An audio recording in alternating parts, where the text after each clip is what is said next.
A inteligência artificial pode evoluir mais e melhor se ela estiver inserida dentro de corpos. Algo em linha com o que acontece com a inteligência humana, que evolui em sintonia com as experiências que temos com os nossos próprios corpos. Isso é, inclusive, um ponto defendido pelos criadores de um robozinho bem impressionante. Inteligência separada de um corpo? A questão, que pode parecer meio esdrúxula, tem a ver com os mais recentes desenvolvimentos da inteligência artificial. Todo mundo ainda está tentando entender o que a nova geração desses sistemas representa e como eles vão evoluir. Um dos maiores temores é saber se a inteligência artificial pode ter algum Moxie, esse pequeno robô que usa o mesmo tipo de inteligência artificial que o ChatGPT. Os criadores do Moxie esperam que, ao oferecer à inteligência artificial um corpo, eles vão conseguir não apenas fazer com que o sistema evolua mais rapidamente, mas também com que essa evolução seja mais segura para todos. Em entrevista ao Olhar Digital, a neuropediatra Silvana Kruger Friso explicou que a inteligência artificial em um corpo pode trazer evoluções, mas ainda assim não significará que a tecnologia necessariamente ficará mais humana. Eu entendo o racional de se colocar um corpo para uma inteligência artificial com a expectativa de que a inteligência artificial vá aprender e evoluir. Porque, afinal de contas, o cérebro humano se desenvolveu e evoluiu por conta do nosso corpo. Então, o fato de ter os estímulos ambientais e responder de uma forma adequada, o fato de ter fome, de precisar se reproduzir, enfim, continuar a espécie humana fez com que o nosso cérebro se desenvolvesse para construir ferramentas, para conseguir se alimentar, para poder lidar bem com o ambiente e com os outros ao nosso redor. De forma que o nosso cérebro foi evoluindo até chegar a inteligência artificial se desenvolva da mesma forma que nós, seres humanos, nos desenvolvemos, no mesmo ritmo para uma inteligência artificial. Obviamente, ela vai aprender os seus limites, vai aprender a lidar com estímulos internos, vai haver uma evolução e ganho de conhecimento para a inteligência artificial. Mas acho que o principal aspecto que nós estamos visando, que é dar à inteligência artificial ética, moral e uma noção e percepção dos sentimentos humanos, não vai ser adquirido somente com um corpo. Então eu acho que a inteligência artificial tem muito para evoluir, ela vai ajudar demais a humanidade. Ter um corpo vai ser ótimo, mas não vai ser a solução para todos os problemas.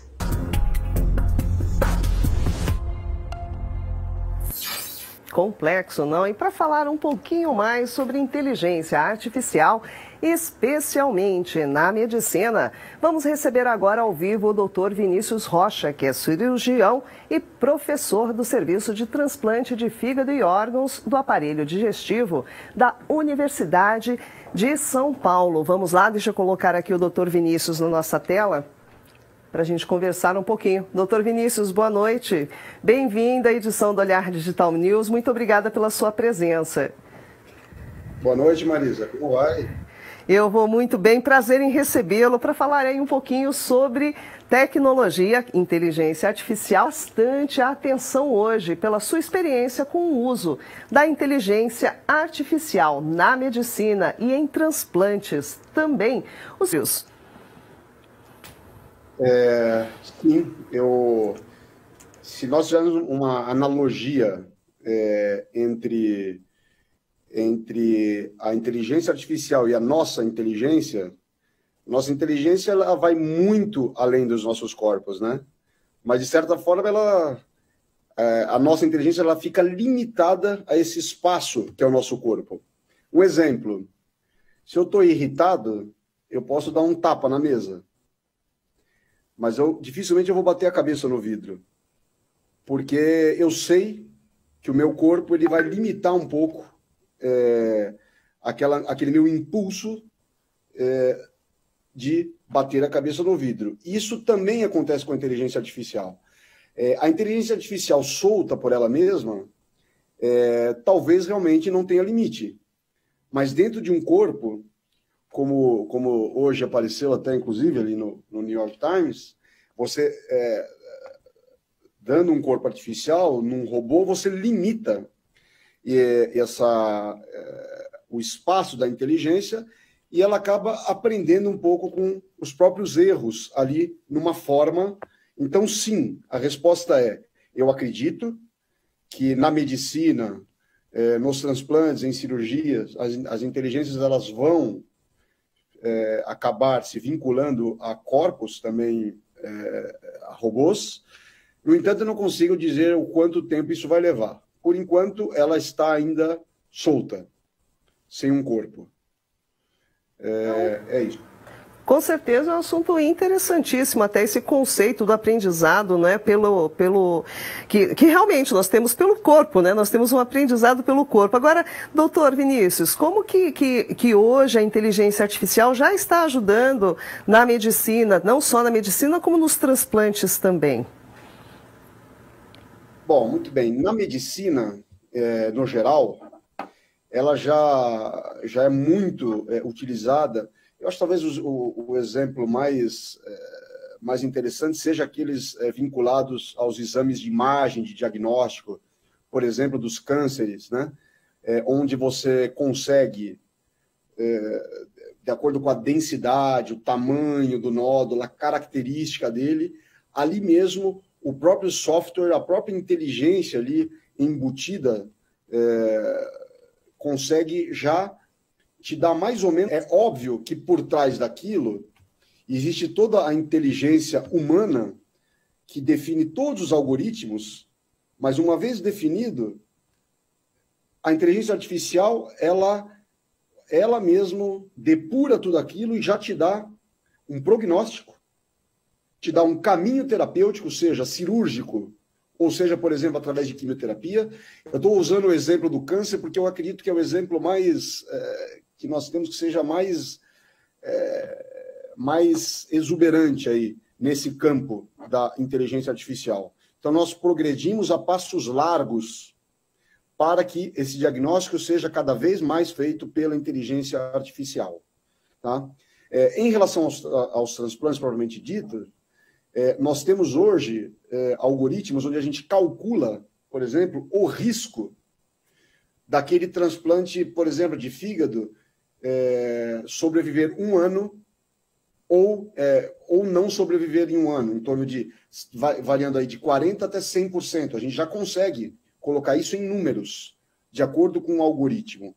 Então, a inteligência artificial ela está muito presente, mas eu diria que ainda há a nossa mão mesmo por trás das definições desse algoritmo. No final, em última instância, somos nós, ainda a inteligência humana, que define se nós vamos ou não na direção da inteligência artificial. No campo médico, do transplante, ainda é assim.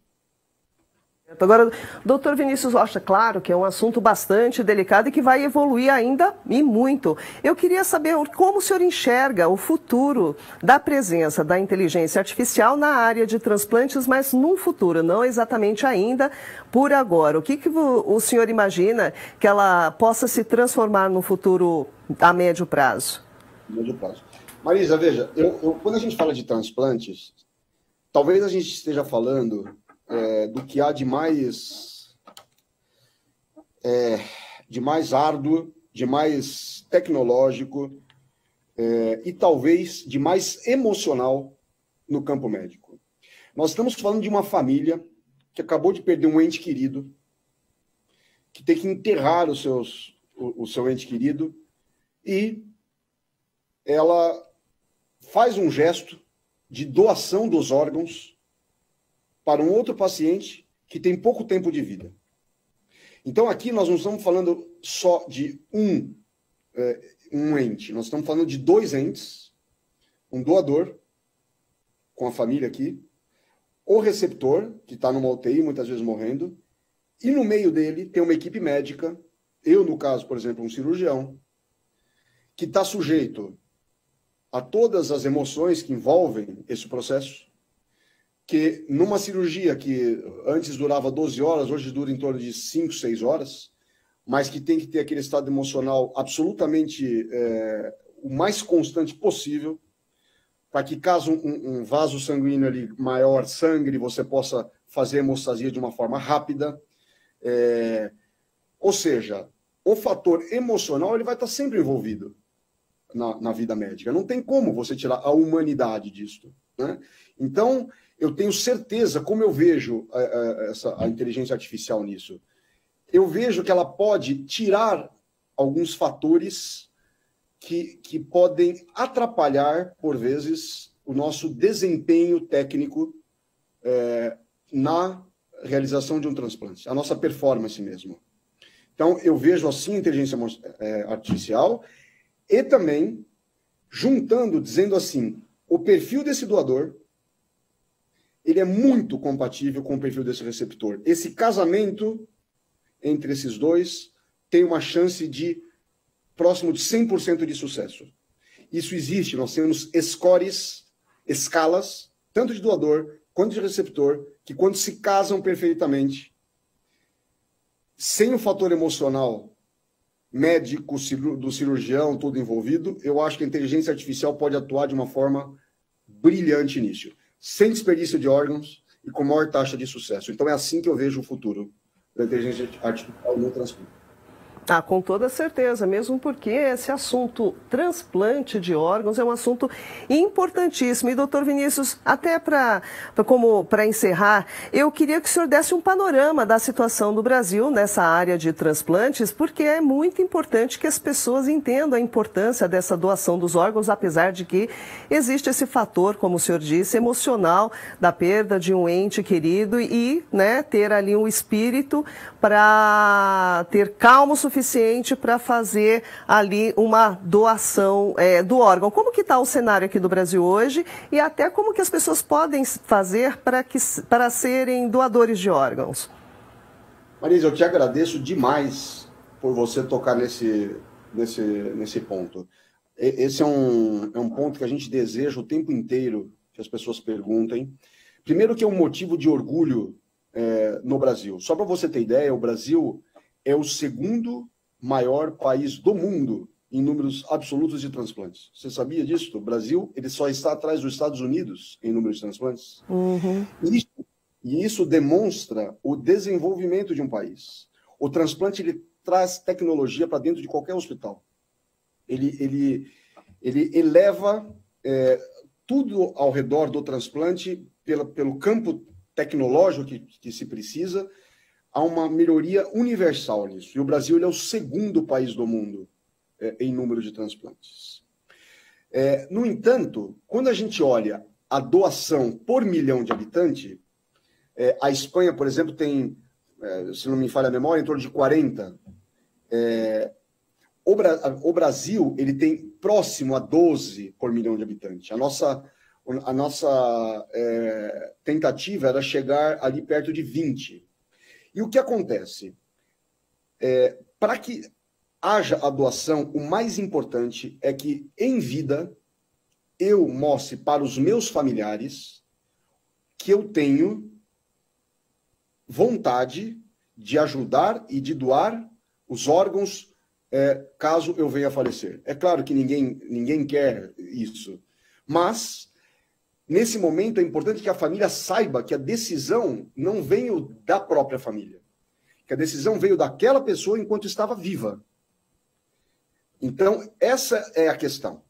É a discussão em casa, numa mesa, comendo, olha, gente, o dia que eu for, eu quero que a minha vida continue através da outra, que meus órgãos continuem. Eu não quero levar para o caixão que meu fígado apodreça, meu coração, não. Eu quero que uma outra pessoa que esteja precisando, que esteja num leito ali de morte, possa viver com o meu órgão. Acabou. Esse é a mensagem principal em termos de doação de órgãos no Brasil. Falem, expressem em vida para aqueles que vão até o final com vocês. É isso que a gente tem que fazer para aumentar a doação no Brasil. Tá certo. E na parte legal disso, doutor Vinícius, existe alguma ação legal que precisa ser feita, por exemplo? Não, nós já tivemos no passado uma tentativa de quem quisesse ser doador de órgão tivesse escrito na carteira de identidade. Isso, por incrível que pareça, diminuiu o número de transplantes no Brasil. Então, não precisa absolutamente nada. A questão é assim, o coração aqui no Brasil ele tem que estar batendo e a morte é uma morte encefálica, certo? Ou seja, não há mais fluxo sanguíneo para o meu órgão, para o cérebro não tem mais atividade cerebral e o médico, normalmente esse paciente está ao nível de terapia intensiva e o intensivista ele comunica à família, ele fala, o paciente está morto, né? Ele vai falecer, o coração vai parar de bater em questão de horas. E ali há uma certa abordagem, com muito jeito, da enfermagem, do próprio sistema da organização de procura de órgãos, dizendo que ele teria interesse em doar os órgãos. Neste momento, vai haver a lembrança da família de que ele queria, sim, doar os órgãos. Então, não precisa nenhuma atitude ativa nossa hoje, em termos de deixar escrito, nada. É comunicação verbal em casa, tá bom? Porque deixar para um familiar decidir isso, muitas vezes, é difícil mesmo. Então, em vida, a gente já se coloca, tá bom? Pessoal, quero doar meus órgãos caso eu faleça. Para as pessoas mais próximas. Uhum. Então, não há uma legislação objetiva com relação a isso, nós não precisa estar em documento, não precisa estar em nada. É um assunto bastante delicado, mas que precisa ser conversado, não, doutor Vinícius, porque salva muitas vidas, não é? É uma conversa até necessária. Bom, doutor Vinícius Rocha, nós conversamos aqui com o doutor Vinícius Rocha, que é cirurgião e professor do Serviço de Transplante de Fígado e Órgãos do Aparelho Digestivo da Universidade de São Paulo. Um trabalho realmente espetacular, doutor. Parabéns e muito obrigada por participar aqui com a gente, dando essas informações tão preciosas. Eu que agradeço, Marisa, o que vocês precisarem, quando precisarem, qualquer informação a mais, estamos à disposição. Tá certo, muito obrigada, boa noite. Boa noite.